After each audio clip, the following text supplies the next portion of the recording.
Sabato 8 marzo, in occasione della Giornata Internazionale della Donna, presso la Prealpi San Biagio Arena a Conegliano, si è tenuta l'iniziativa Progetto Donna.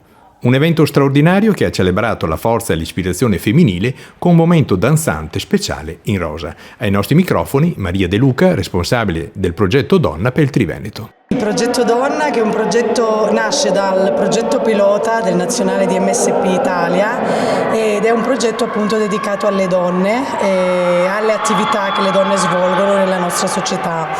Diciamo che con questo progetto diamo valore a tutte le attività virtuose delle donne e infatti noi per il territorio di Treviso abbiamo delle testimonial di eccezione.